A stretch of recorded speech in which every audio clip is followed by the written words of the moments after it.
Maybe you want to sit on that side so you could see a little clearer.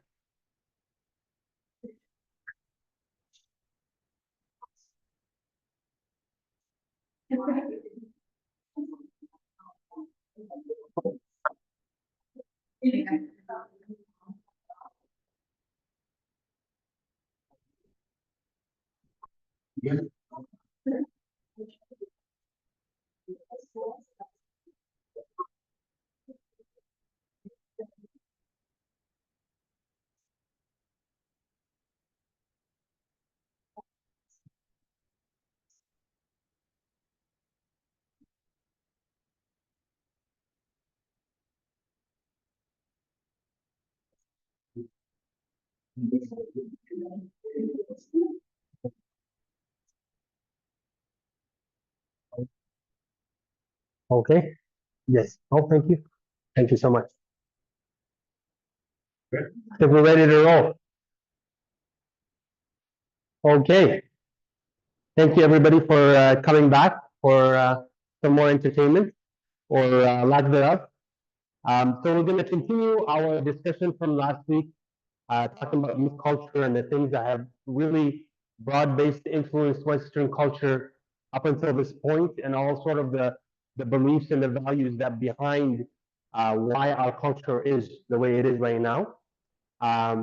We're going to go through the bulk of the presentation early on, so bear with me.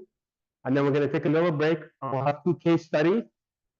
And then we'll go on to the last portion, talking about a little bit about youth culture and a little introduction about ministering to youth culture, and then a case study after that. So we'll see, we'll try to get through that as much as possible. To me, it's more important that we do the case studies. I think those are more beneficial.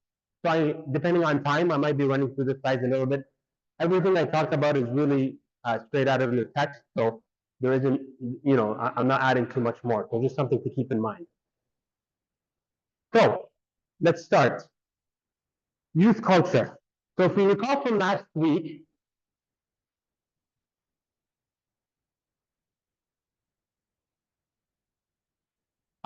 we discussed in detail postmodernism, and we mentioned that just discussed briefly the concepts of secularism, spirituality, and selfism. We did a brief overview about them, and we discussed them a little bit. Today we're going to do a deep dive into these 3 topics. So secularism is one of the 3 belief systems, okay, that constitute the postmodern worldview. And again, we're going to be using the same terms we used on how cultures are defined: worldview, beliefs, values, symbols, and so on and so forth. So that terminology is going to be used throughout today. So if remember, worldview is sort of the most essential thing of that belief system, and then it trickles down, right? It can be defined as which excludes God and his truth, believing it is to be either non-existent or irrelevant. So that is the term of secularism. We hear, it often, this person is a secular person. This institution is a secular institution. Basically means, there's no God involved. Secularism constitutes 3 main beliefs. We're going to get a little philosophical here, so just bear with me. Yes, no problem.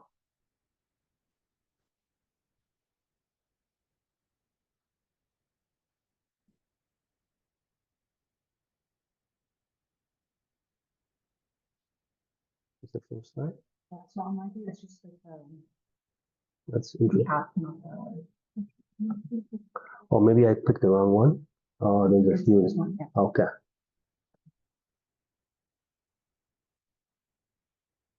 Perfect. So we're going to go back to the slide for those at home. Last week, we talked about these 3 items, and we're going to be going into depth with them. We just spoke about secularism, and they constitute three main beliefs: existentialism, humanism, and relativism. So, existentialism.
Humanist ethics is solely concerned with meeting human needs. And then we talk about relativism. You hear that term often. Okay, basically, it's a philosophy that teaches that concepts of truth and moral values are not absolute, okay, but are relative to a group of persons. And although there are many different types of relativism, there are two main features. They all assert one thing. They assert that everything is relative to a particular framework. So one standpoint is relative to that, this collection of moral information is relative to that specific standpoint. And they all deny that any standpoint is uniquely privileged over another. All right, so that's an important thing to keep in mind. What are the arguments for relativism? They involve two principal contentions. They argue that the understanding of morality should be based on how people actually behave and not on an ideal standard. So basically, if all of us in this room decide that it's really best for us to all shave our hair and walk around with shorts and t-shirts, then that's the normal thing to do, or act a certain way. Last week, I forget his name, Daniel, I believe, he talked about how a group of people decided that it's good to act like, I believe it was cats. So the idea here is if a group of us decide that something is right, then it's determined right, because that is the word here, consensus defines everything. The consensus that most people define everything. And then another argument is cultural variation. And the idea here is that one culture might label a behavior wrong, whereas another culture might label it right. So basically, any culture is free to do what they want. It doesn't mean, as long as the culture determines that this action is right, then it's deemed right. What I really like about this text is there's a lot of ways it defends everything biblically. So, and everything we talk about here will have a biblical defense. So taking these three philosophical beliefs that we spoke about, in an irrational and impersonal universe, the individual defines everything. Okay, so it's just basically summarizing. That's existentialism. Man has the freedom and the responsibility and the capability of making choices based on reason, humanism. truth and moral values are not absolute and are relative to the person holding them. Okay, and that's basically the summary for relative. While these philosophies are all different, they all combine a greater worldview where God is considered non-existent or irrelevant, and man is exalted to a place in which he balances between good and evil. Right? And this dates back all the way to the beginning of time for the first story in the Bible. This, of course, was not the role intended, and we know the story of Adam and Eve in the Bible. God told them specifically, you may freely eat of any fruit in the garden, except for the fruit of the tree of the knowledge of good and evil. That was the first basic instruction. So we see how these factors, are contrary to one of the essential beliefs in the Bible. What are the values? Now we're going to move to the values of secularism. What is true? The first value of secularism, what is true is more important than, so reason is more important than revelation. So they don't believe that divine revelation or anything that comes from the gospel or from the word of God, if I can reason it out, if it makes sense to me, then it's the right thing to do. So all scripture is inspired by God and is useful to teach us what to do. So this is the contradiction to that point of the Bible. And obviously, what is the implication for this in youth ministry? Is as youth ministers, no matter how much you experience, we always need to look for the gospel to guide our decisions. In addition, obviously, when youth challenge things that are not in the gospel, say, well, I don't want to live according to the gospel. I don't agree with the gospel. Well, we know where the essence of that truth is. Tolerance is more important than truth. And you see this. What fascinates me about this text, I think it was written in 2000, and it's probably taking a bit of time, but we see how this is manifesting itself in day-to-day life, and all the headlines we see. At the end of the day, as long as you're tolerant over fear, it doesn't matter what they're doing. Everything is right as long as you're tolerant. It is wrong to criticize the convictions of others. Obviously, if you apply that principle to criminals, well, you have to deal with criminals in a certain way. You can't just say, oh, I'm tolerant of your actions. So it's kind of a little contradictory in that sense. We are told as Christians to be tolerant, but not tolerant of their error. Okay? And in the gospel here it says, for a time is coming when people will no longer listen to the right teaching. They will follow their own desires and will look for teachers who will tell them whatever they want to hear. Something we warned about years ago in the gospel. Implications of youth ministry that we need to teach the young people the truth, and we must confront firmly with gentleness and humility. And I think it's a very important factor because you might be challenged sometimes to want to win a youth over and kind of bend the rules or bend the interpretation of certain things. But I think it's important, and we're going to talk about it later on. Youth are actually attracted. The more you uphold the truth, the more you uphold a value and stick with it and remain consistent with it, that over time is going to yield dividends. That over time is actually an important thing. So keep that in mind. Instead of overlooking something or passively agreeing with something, it's important to always be truthful, say the truth, but say it gently, but in a way that is clearly communicated. We must be careful not to attack those young people who disagree. So that's important, not to attack, but to clarify the point clearly. Sincerity. One of the beliefs here are sincerity is more important than substance. So again, the idea is as long as you really mean it, it doesn't really matter what you really mean. Obviously, there's a lot of flaws in that.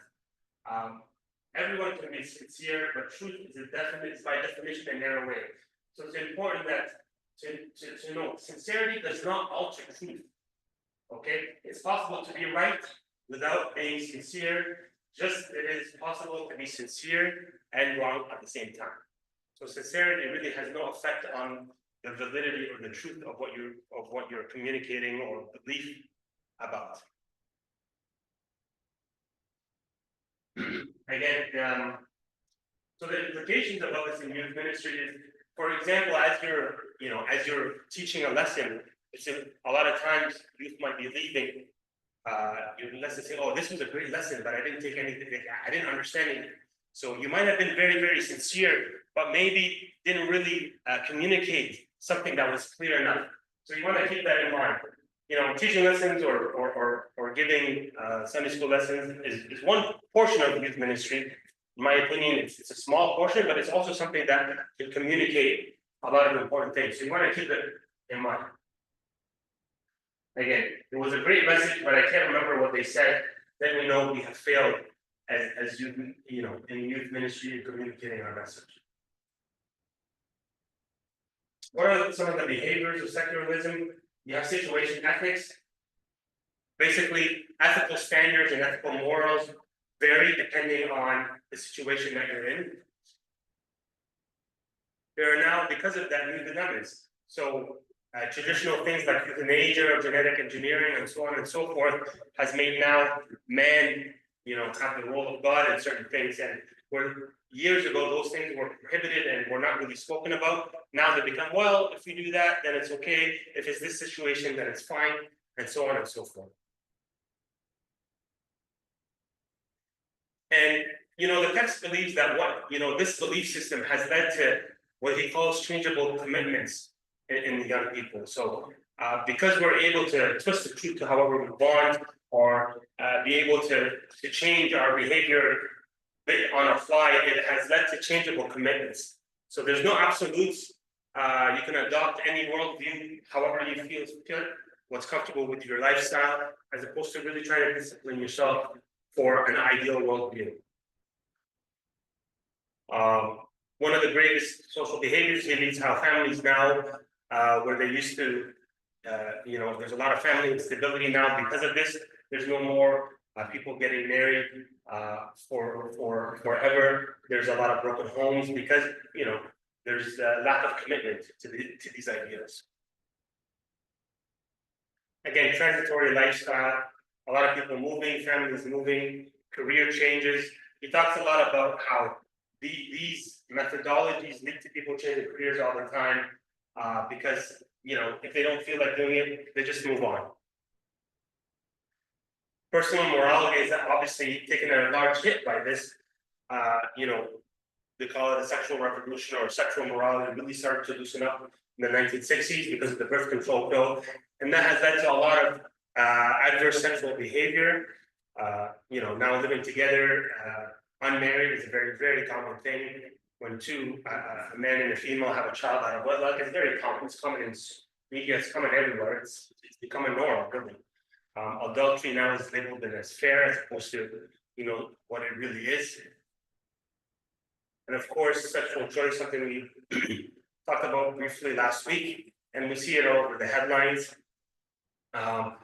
You have the argument for the gay and lesbian, whether it's genetic or not, and so on and so forth. Pornography has infiltrated mainstream media. It's everywhere. It's very accessible. That's obviously, very prevalent and very obvious in today's society. So now we'll go on to spirituality, which is the other main core under postmodernism. And it's interesting, the term spirituality is kind of contradictory to what you think what postmodernism would be. Why is even spirituality involved? The author believes because there's so much hopelessness, because there's nothing spiritual. So the postmodernists have now elected to include spirituality. So it's important that, when we hear out in the media, when people say I'm spiritual, what does spiritual mean? Before we used to think spirituality mean an aspect of God or some sort of relationship with God, and it could very well be, but spirituality, as we're going to learn, have a whole host of things. And young people are now encouraged to pursue their own spiritual reality. And you'll see that has many variations. So what are some of the beliefs of spirituality? You may have heard of the term agnosticism. So it's derived from the word gnosis, meaning to know, and you add an A in front of it, so to not know. And it was developed by Thomas Henry Huxley.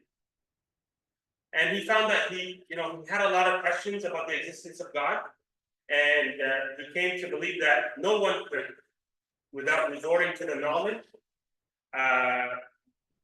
that goes beyond reason really say that there is a God. So Gnosticism denies the belief of a God basically very strongly because it says you can't really obtain any information to prove there is a God. There's two types of agnosticism. One is a strong agnosticism, which is Huxley's own position. And again, it's a strong position that you can't know for sure. You can't obtain the knowledge for sure to prove God, therefore God does not exist. The weak agnostic says, I can't obtain knowledge to prove the existence of a God, and I can't obtain knowledge not to disprove the existence of God. Therefore,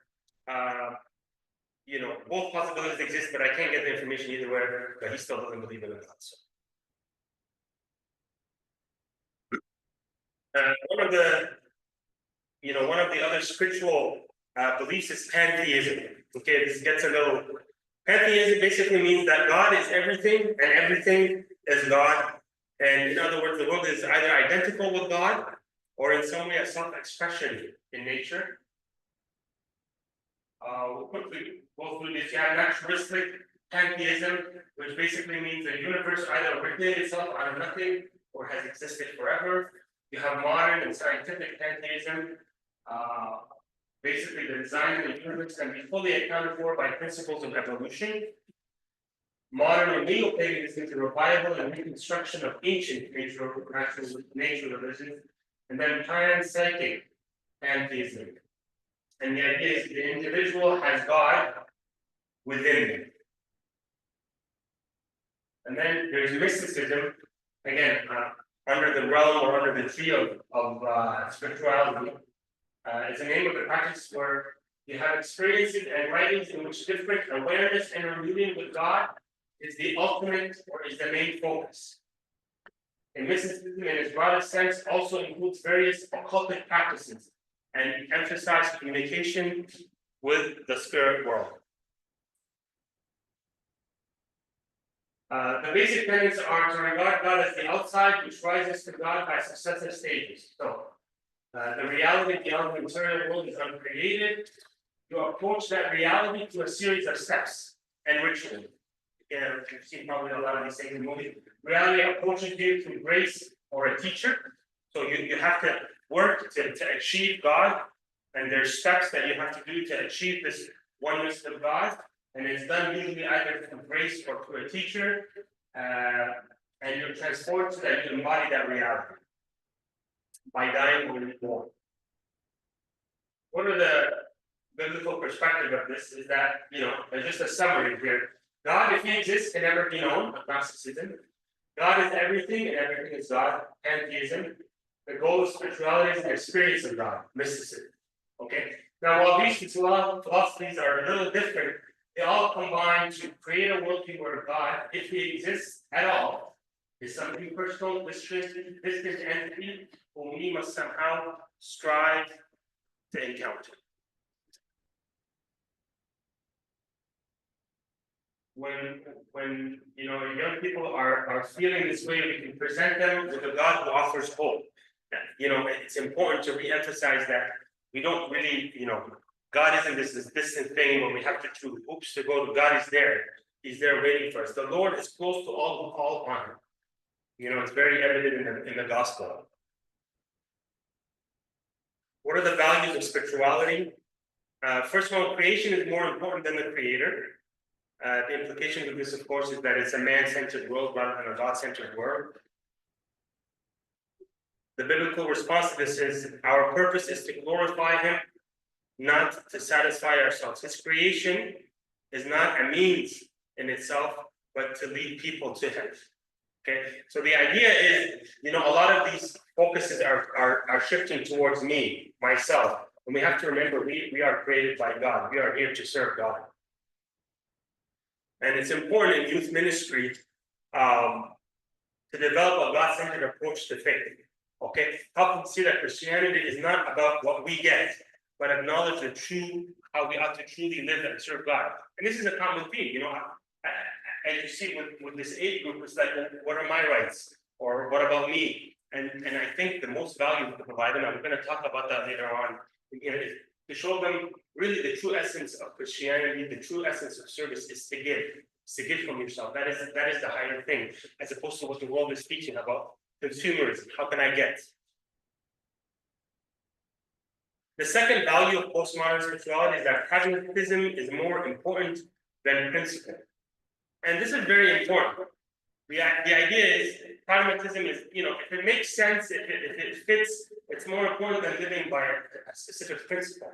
So you can imagine how that could be a slippery slope in any decision making that you make. They're free to adopt any spiritual, any approach to spirituality, picking those aspects that fit their concept of reality.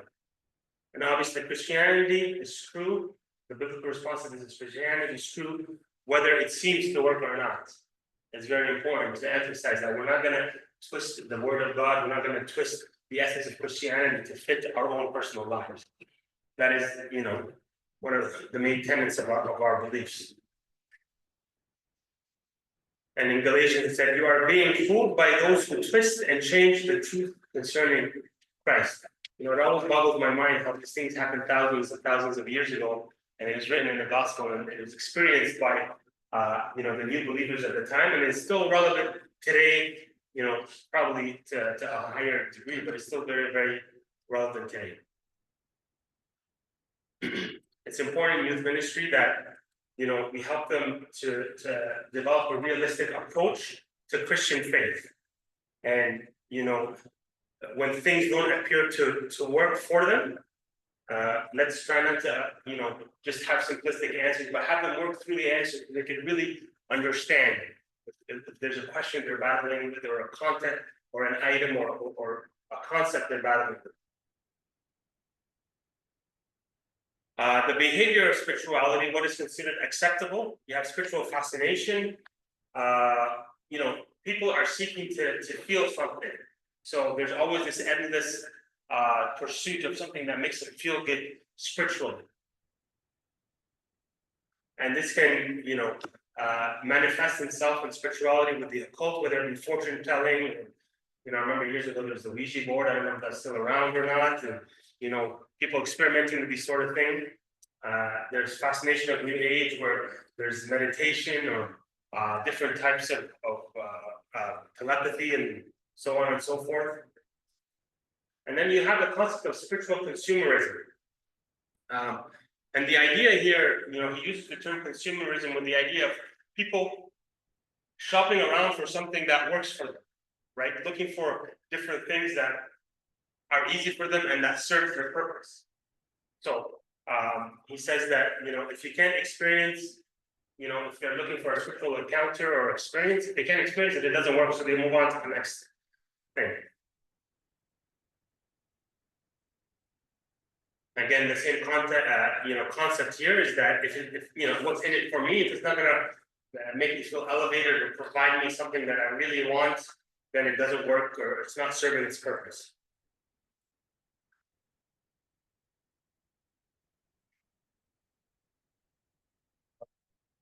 There's a concept here of spiritual isolation, and with one of the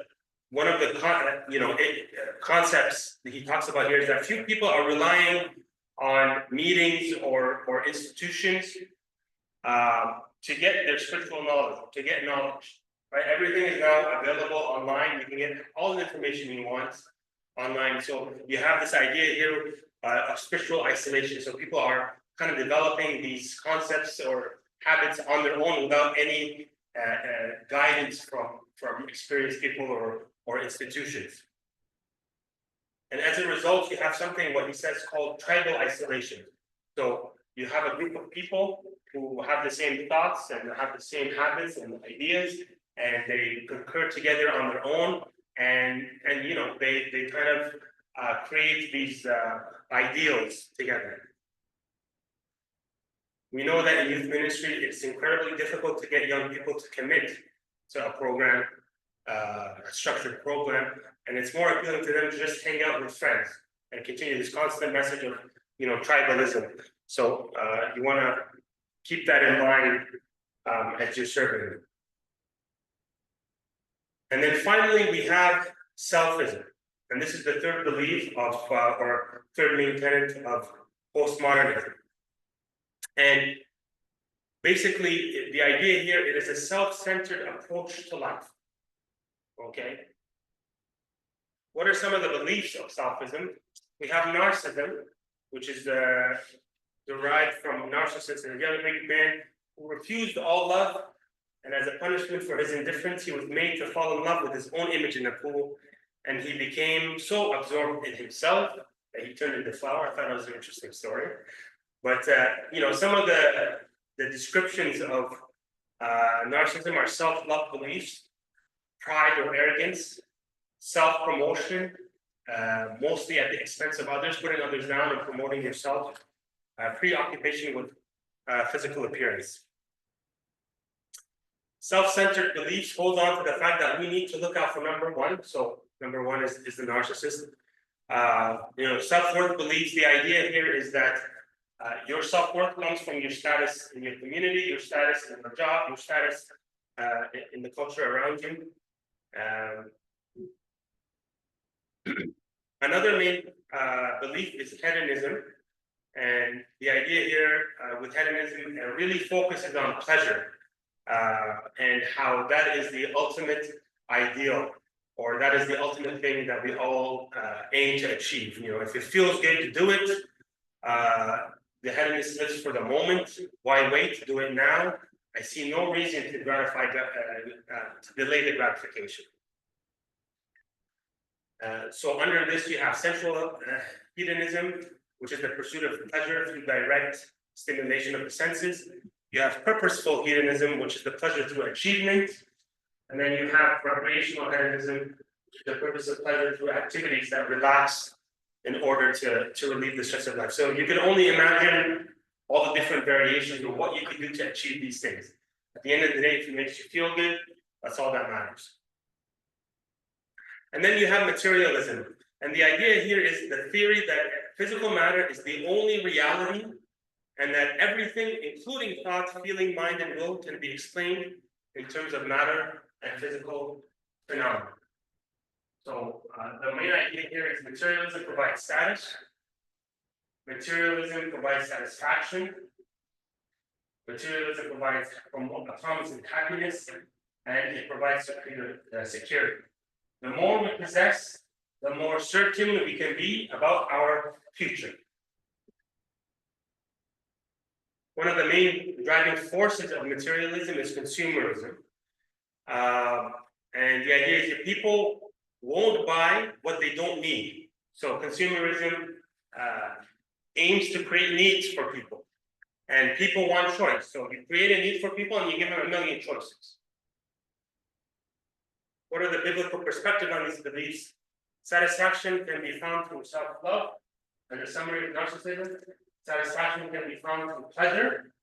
That's a summary of hedonism. Satisfaction and security can be found through material possession, I should say. That's materialism. And the idea is where the source of satisfaction and security is found in who we are, what we do, and what we have. That basically summarizes all of these together. We know that there is no room for these beliefs in a God-centered approach. Jesus said to the disciples, if any of you wants to be my follower, you must put aside your selfish ambition, shoulder your cross, and follow me. If you try to live your life for yourself, you will lose it. But if you give up your life for me, you will find true life. So needless to say, the polar opposite of what all these belief systems are. His words address the needs for satisfaction. So satisfaction through death of self, not through self-promotion. Satisfaction through self-sacrifice. Okay, this is summarizing the biblical verse said earlier. Then you have satisfaction through heavenly wealth. So this counteracts all the three main tenets we discussed earlier. The values of selfism. Self is more important than sacrifice. Obviously, you know the downfalls of that. The implications for the youth ministry. It's very important, and I think our youth service does a great job of doing it. It's providing opportunities for your youth to serve. They really feel the value in giving to others. So whether it be going on mission trips, whether it be helping a food bank, or whatever the case may be, at this age for the youth, it's very important for them to begin that spirit of service to others. That's going to really help battle this or help develop the spirit of selflessness. And it's important that also as youth servants, they're going to see you giving up your time and being with them, whether it be on a trip or weekly lessons. They're going to use you as an example for selflessness and service. The second value of selflessness is rights are more important than responsibilities. I actually find this very interesting because, the young, even my kids who are not in the, in the youth age, if they're concerned about their rights, they're like, it's my rights. What are my rights as a child? And there isn't, although the Bible specifically per se doesn't say, you don't have rights, but the Bible doesn't address rights. They more talk about what your responsibilities are to others, which I found very interesting. We hear, young people are always, there's nothing wrong with rights, don't get me wrong, you have rights, but the preoccupation with rights, as opposed to what are my responsibilities to others? The Bible is certainly has more to say about responsibility than it does rights.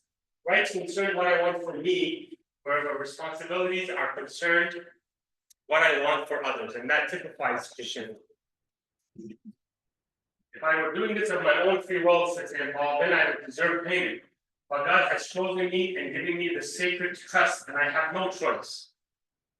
What then is my pain? It is this pain. It is the satisfaction I get when preaching the good news.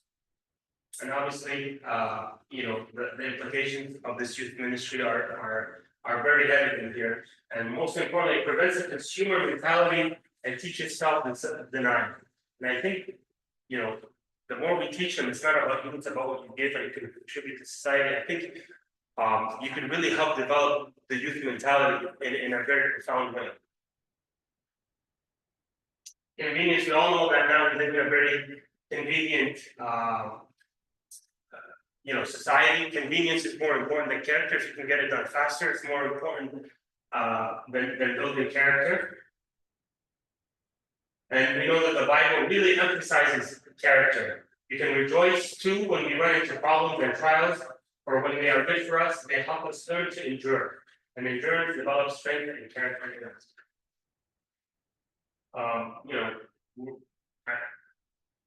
The youth obviously are used to getting things easy, right?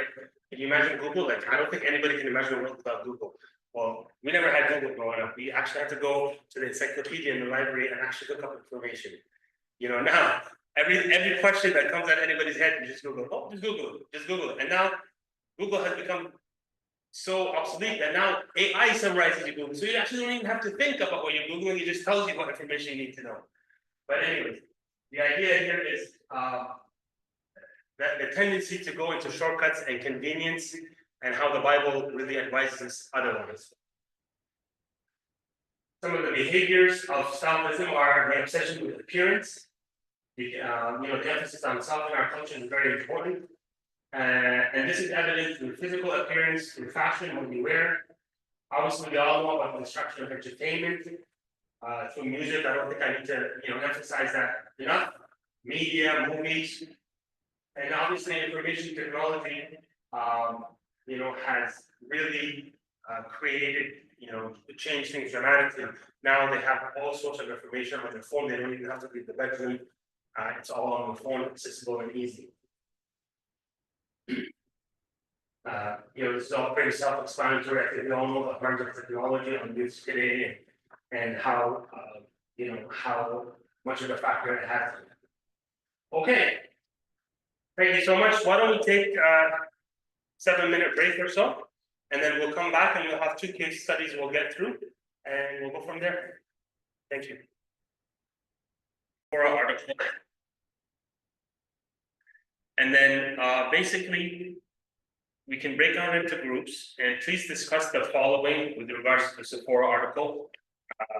Which beliefs of selfism did the girls demonstrate? Which beliefs of, which values of selfism did the girls demonstrate? And what behavior and symbols of selfism was demonstrated? So this is an article that describes an interaction from the sales club that she saw. This happened a few years ago. This is a real life thing that happened in today's society. So hopefully we can digest some of the information that we just talked about and apply it after we read this article. And then we'll get together after and discuss our findings. So I don't know if you guys, yeah, maybe either YouTube or thank you. Give you about 10 minutes or so.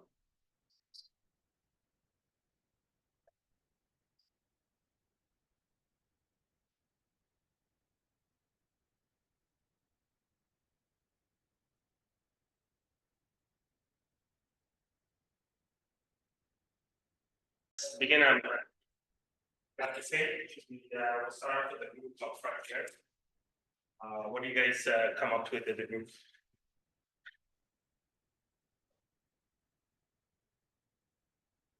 So which beliefs? We basically said that it's all beliefs. So narcissism, it's me, I want this, mom's gonna get it, she has to listen to me. Hedonism is we said that it's gonna make her feel better, so she's gonna go shopping and she's gonna spend whatever money that she wants to support. It doesn't matter how expensive it is. Money is not at this point, so it's gonna feel better, so it's the third result is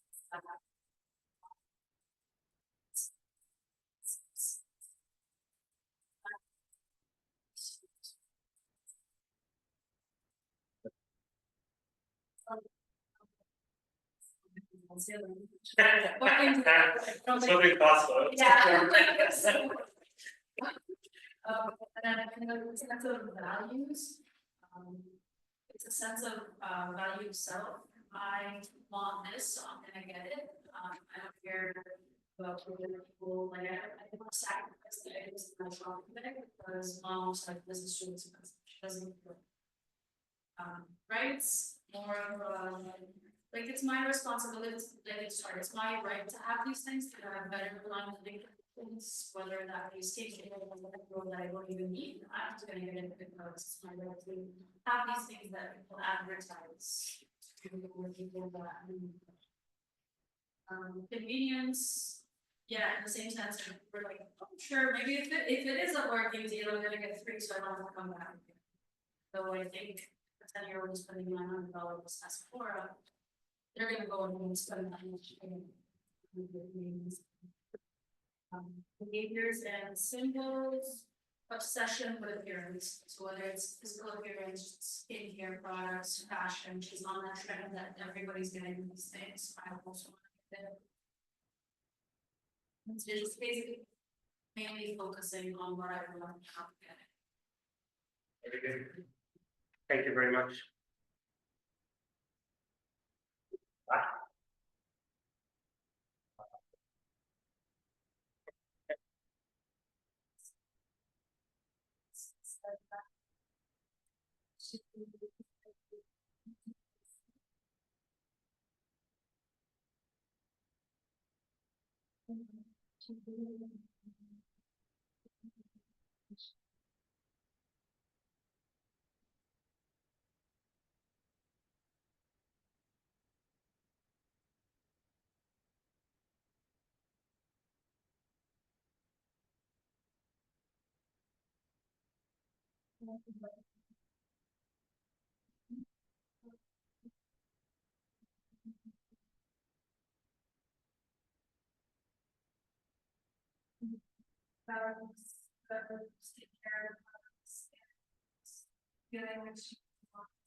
Thank you very much, guys, for sharing. So we're gonna go on to our next article here. And I thought this,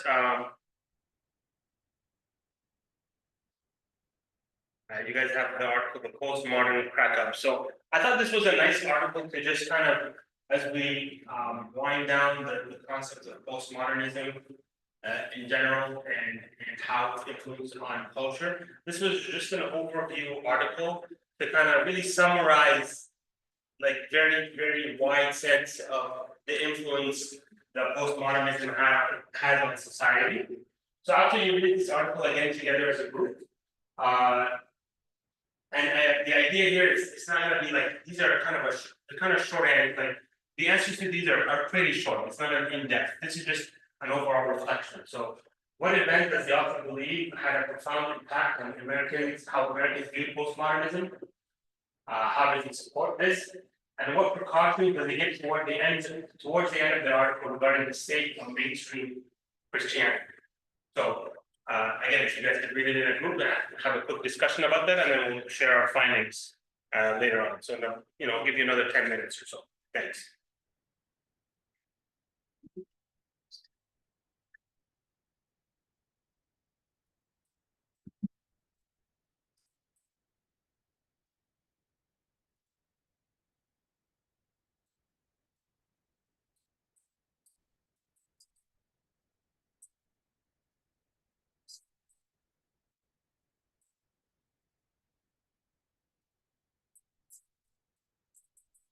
That's why I thought it was very applicable to what we're talking about.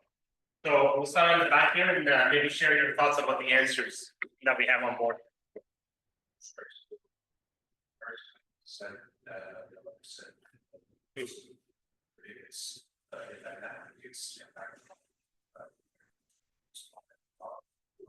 The idea was like with the belief that everything is relative, that there's no sense of absolute truth. Then like at the times happening, it was like a call that other people's sense of truth, if there's no relative, or if there's no absolute truth, then you can't say that they belong. So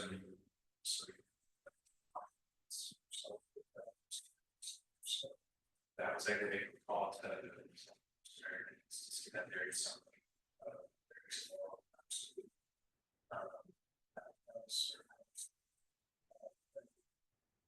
And then precautions that Dave mentioned that 90% of church leaders are not aware of like world views and it's starting to like see into their teaching. So trying to make sure that like the church is aware of the current state of like current trends that are going around and different types of thought that are like relevant to the current time so that they can offer a contrast to that and be grounded in the church's truth and build on a foundation that's not based on that.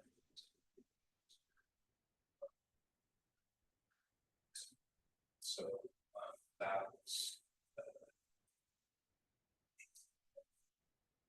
Very good. Very good. Thank you for sharing, guys. Let's get up here.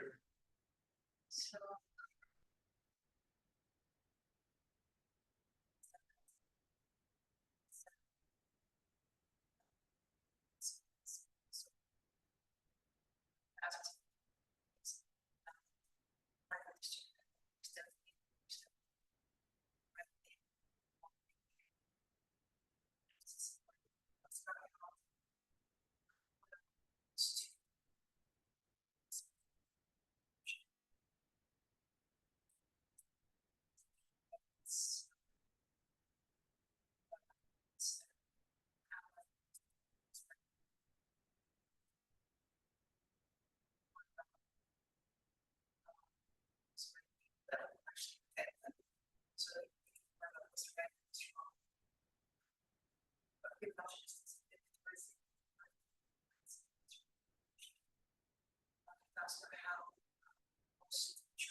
music, other things that this community has.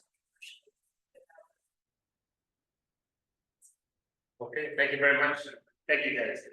Yeah, I really like the take-home message at the end of this article. And saying that, okay, we're finally getting people to stop thinking in a postmodern way, but us Christians are trying to adapt to their way, but we should just go back to our original way, go to the truth, go to the biblical world. That's what people need now. So let's not continue to water down the message and try to include everybody and water down the Christian biblical truth to accommodate postmodernism. When some people, the postmodern thought is actually weakening, the strength of it is actually weakening. Let's go back to sort of our biblical teachings and how our church, usually operates traditionally. Okay, so we'll go on to our last section here. Talk about youth culture.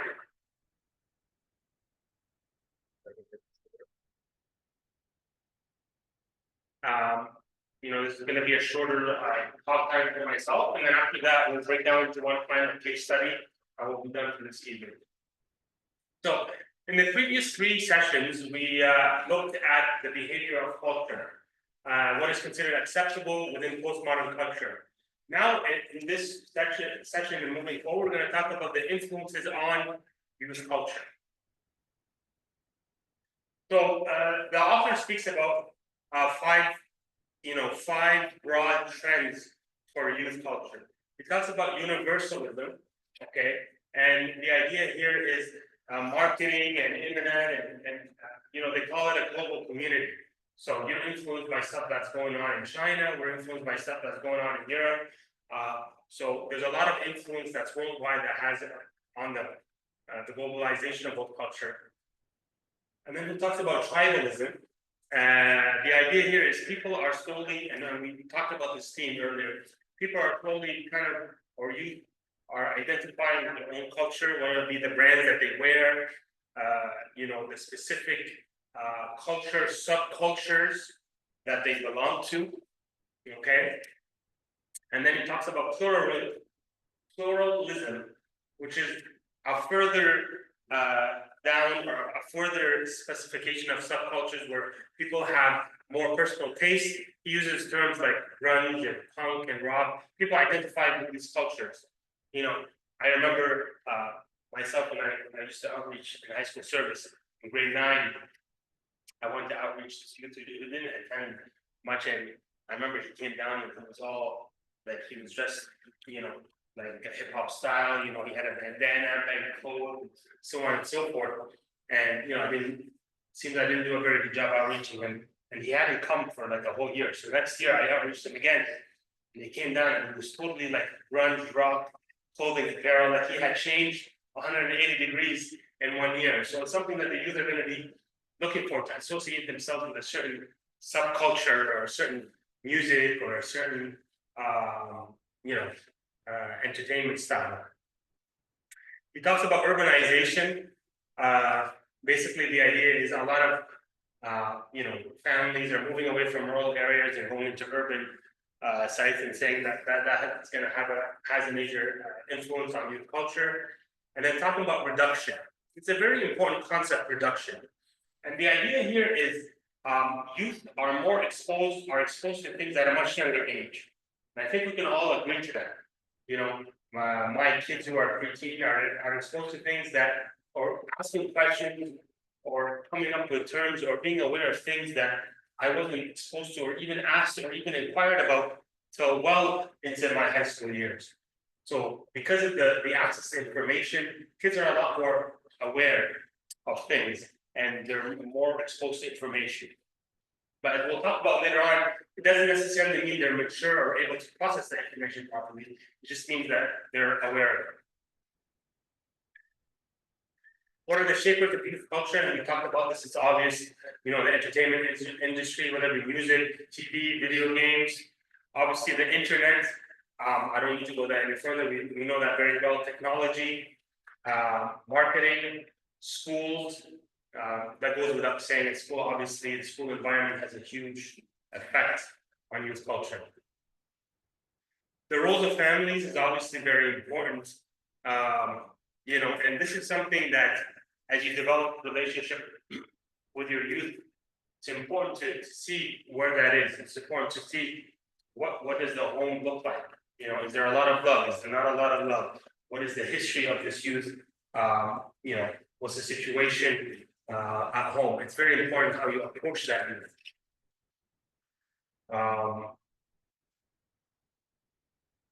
You know, we talked about how important love is, especially in the family home, and how parents are really the number one factor in how and influencing youth culture.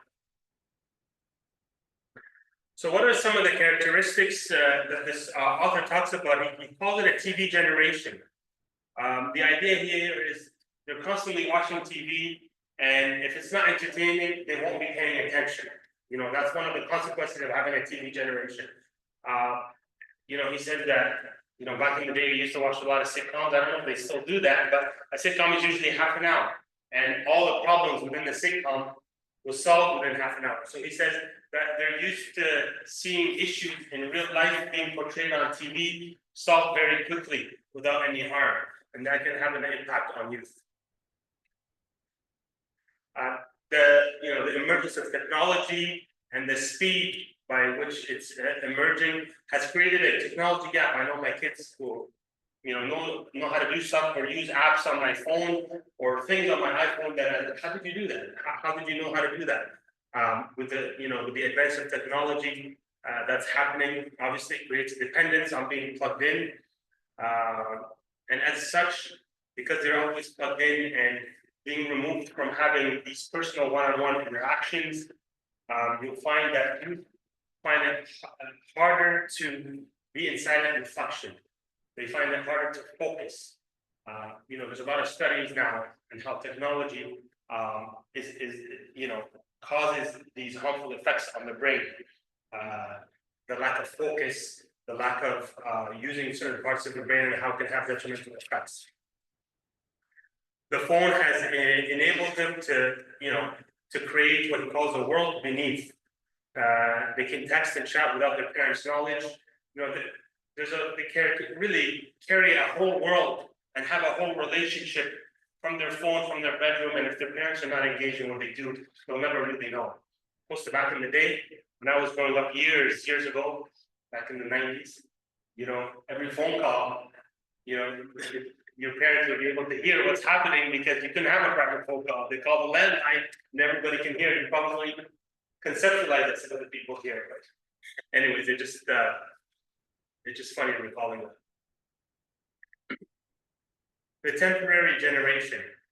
It says again, it's this constant theme that young people or youth take change for granted.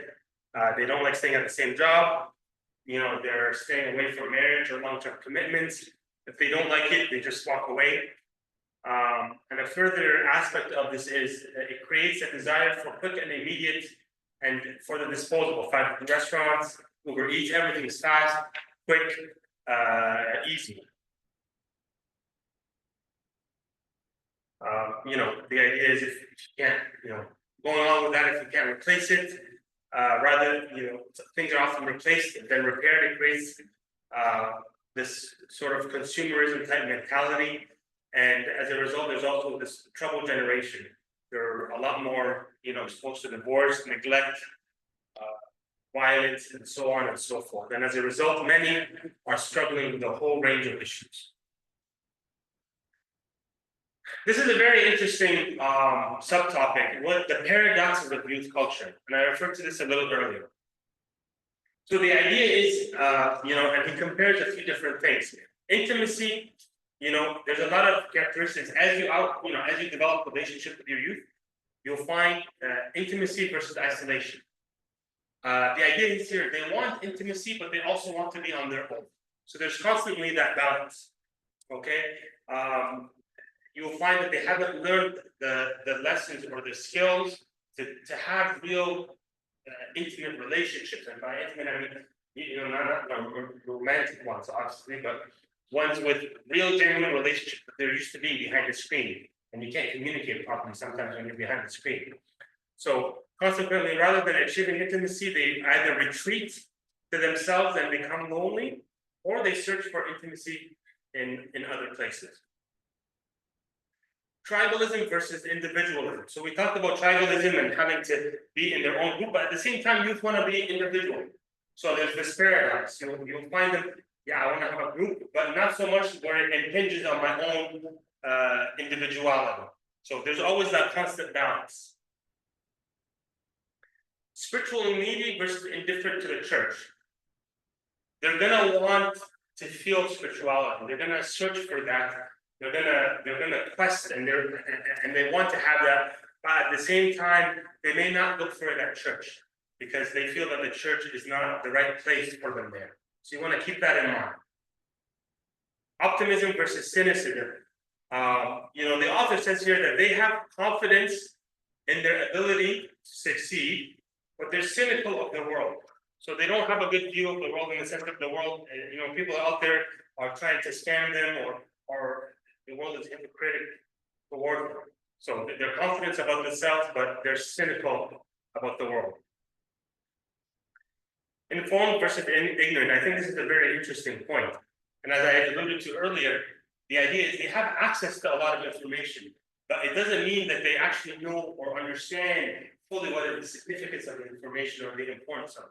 So you want to keep that in mind if you're having discussions with your youth.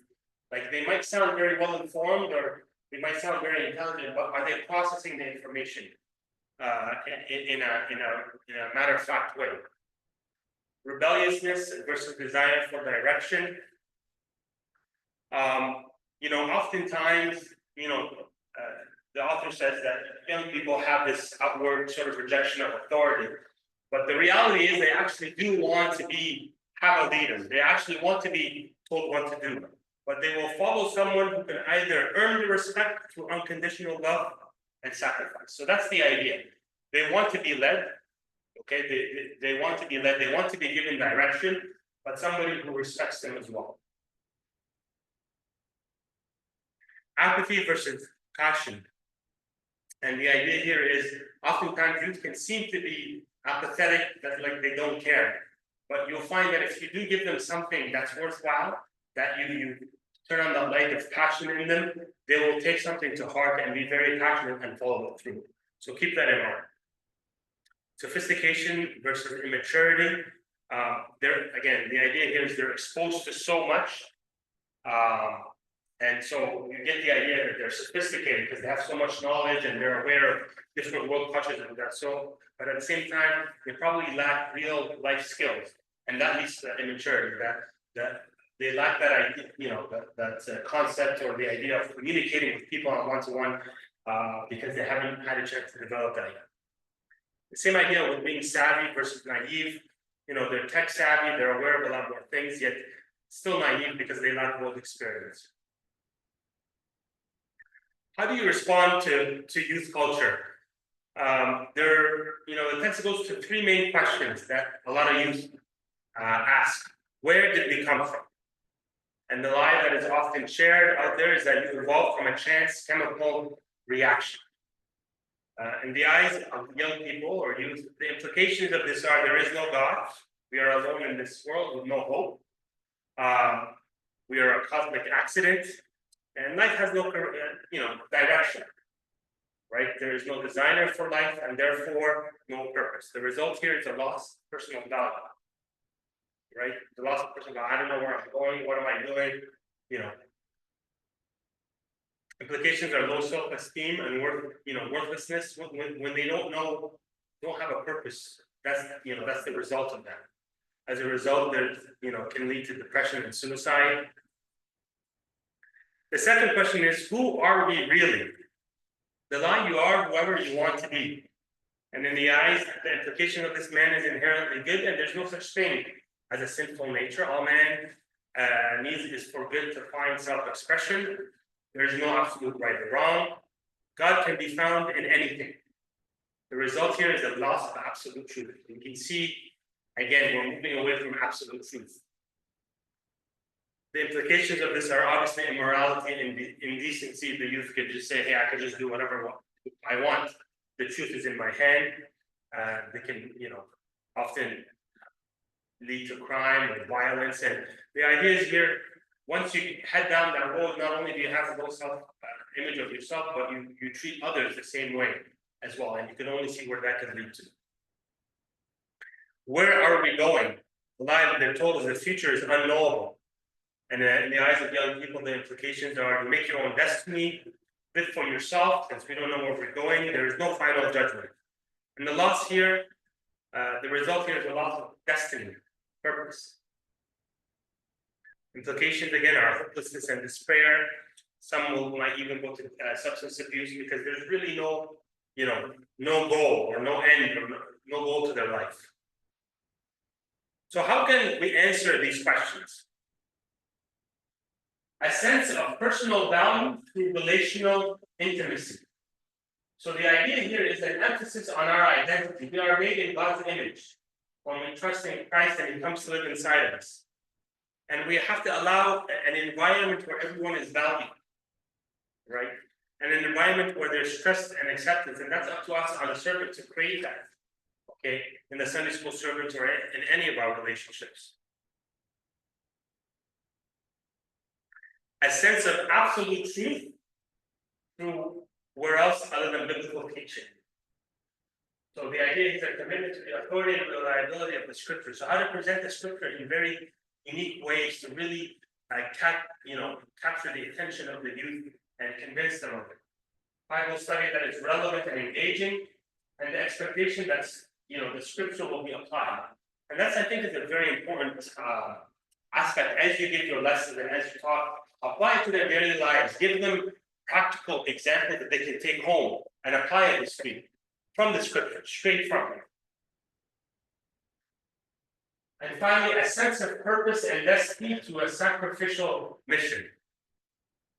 So the idea here is to help each person identify the use of their gifts. And you do that by allowing them opportunities to serve. And again, you see youth as they go through these to these mission trips, they come back really renewed and revived. They feel like they really have a purpose, something to do, and nothing invigorates somebody than helping else, other people out. Or when they go and help in the local food bank or they do volunteer work here, you really see them have a sense of purpose. An emphasis on eternal judgment and reward, in which young people have to create a responsibility for their actions. It's no longer do whatever you want and there's no consequences. No, there are consequences to your action. It's important to kind of hammer that in. And finally, how do you mission to young people? This is going to apply to depending on the history of your youth. Where they're at and what their exposure are to the church. It's important to understand some of the mission paradigms. Okay, so before we had the pre-Christian era, which where Christians were a small group of people in the apostolic time. They were in a very hostile Jewish environment. The church was constituted to call the mission in hostile environment and surroundings. If we had the pre-Christian era, it was just after the time of the apostolic era, and then that led to the Christian era.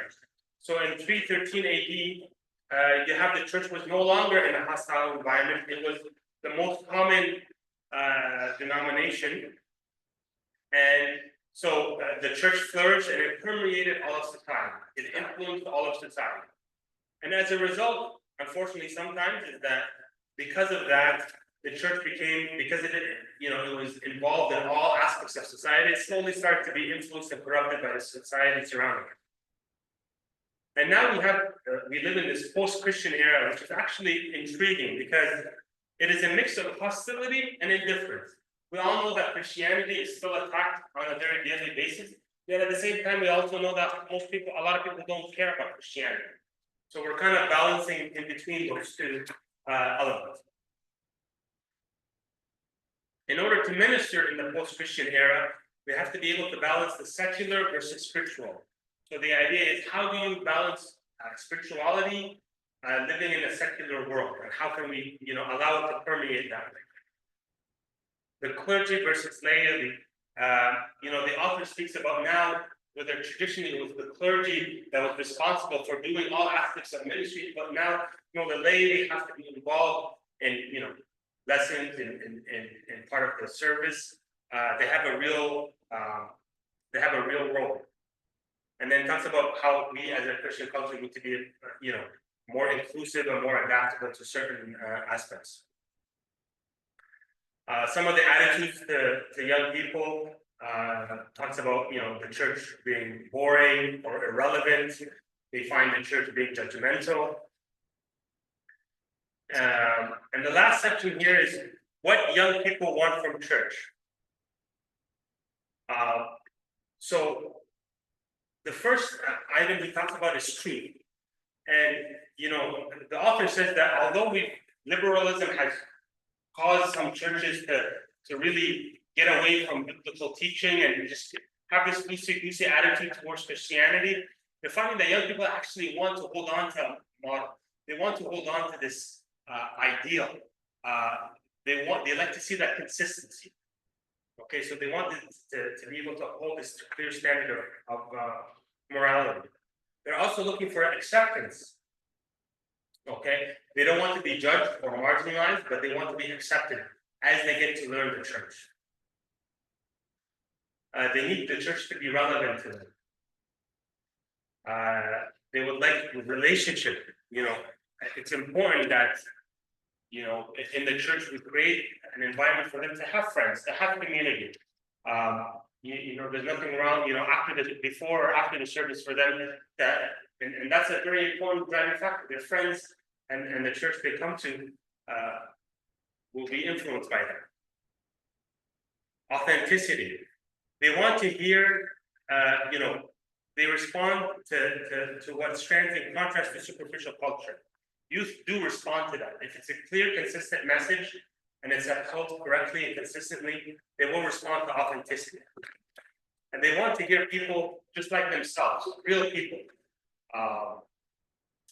And then they want an experience. They want to be drawn to a church that fosters a sense of God's immediate presence in worship and service, so they can connect to Him. And you'll see, in the high school age, a lot of youth get driven to, tasbih, church services.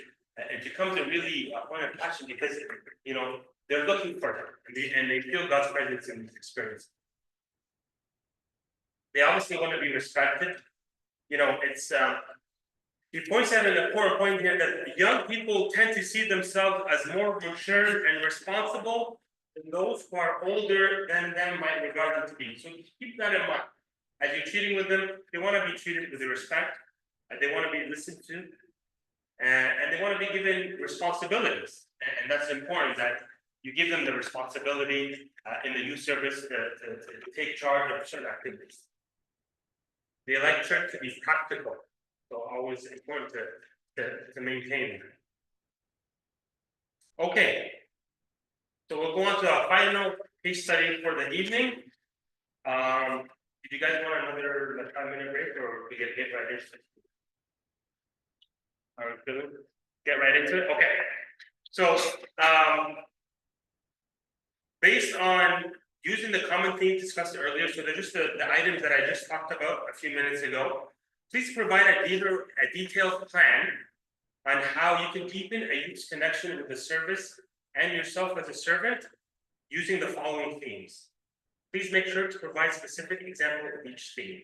So the idea here, I want as specific as possible an example. It doesn't have to be very detailed, but a very specific example of how you can use truth to deepen a youth's relationship with either yourself as a servant or the church.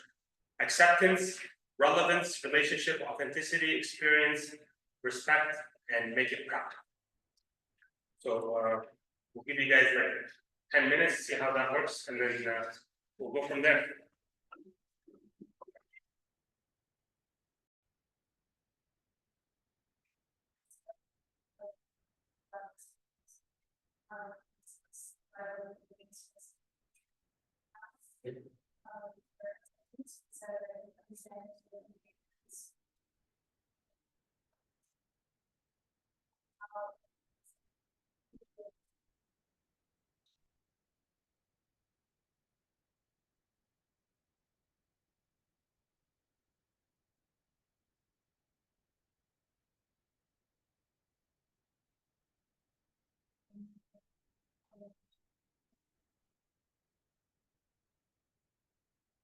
very important.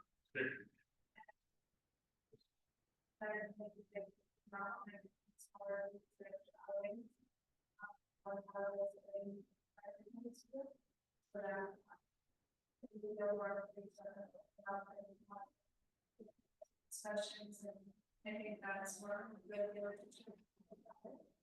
And just to add to that, I remember one time, personally, I kept calling the student, the outreach, and he felt like an excuse why I could come. Oh, okay, you wanna go for coffee? I said, okay. So, like, literally. So to add to that point, sometimes you wanna, depending on the situation, you may wanna get another, home, they don't feel comfortable, maybe because of a relationship with the parent, so on and so forth. Good point.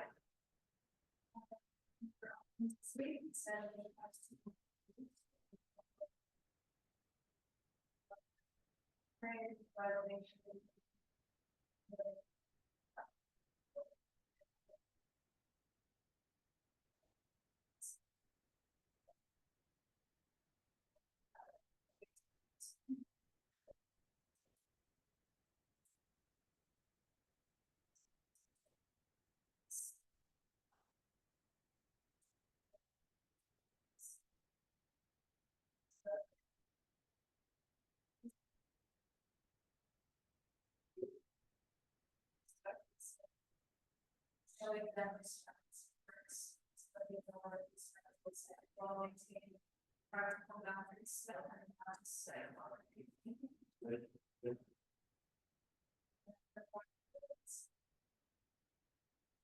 not to serve.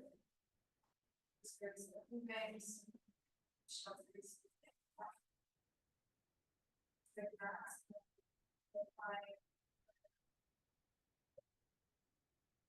Very good, very good. Thank you very much for your.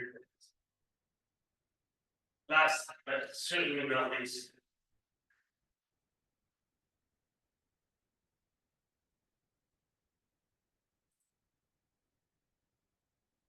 Yeah, you're being truthful at least, so that's good. So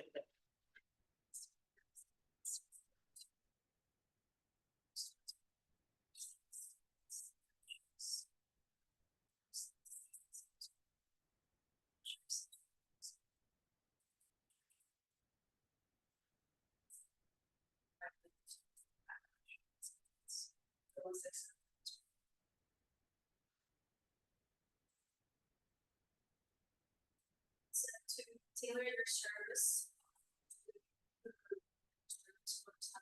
Other services that you go through. Tailor it to what you would need in that specific group, like each year, every weekend. So that they're really relevant to themselves and maybe able to appreciate. Relationship, we said, currently serves element.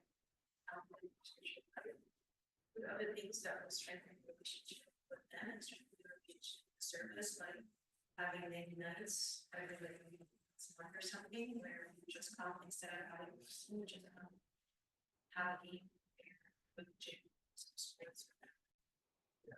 To add on that, like, in my experience, those are the most memorable things. They're likely not gonna remember what you teach them every Friday.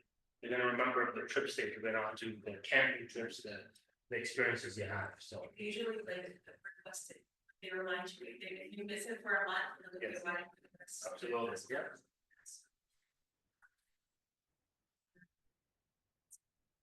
So the same thing, whatever you teach them in class, make sure that you're showing it through your actions as well. Even just in church, through service as well. For experience. Yeah, so share your experience and things that they might. Share your experience. Really well to talk.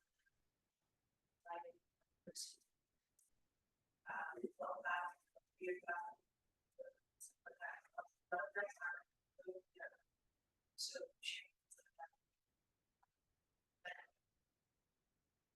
respect is that with them it means in planning other services expected capabilities, give them more responsibilities. Many other services. Stuff like that. For practical, we kind of just guide it back to authenticity, actually to what we teach them. So. That's how, that you like give them practical examples and like practical takeaways. Yes. Don't be telling them, guys, you gotta read that video, all the grades, everything. We know they have school. We're gonna be listening. You know, they're not really gonna want to go. Give them a small practice so that it's actually practical to do it in that way. Yes, sir. Very good, very good. Yeah, and just to add to that, you know, when you have a lesson and you're done, think to yourself, okay, what can I tell my youth to, they can take this and do that this week. What does doing this week from this lesson, how does that look like? And don't forget to give them homework, you know, practical homework throughout the week. Very good. Thank you guys so much for your input. Any questions before we wrap up? Thank you so much, guys. See you next week.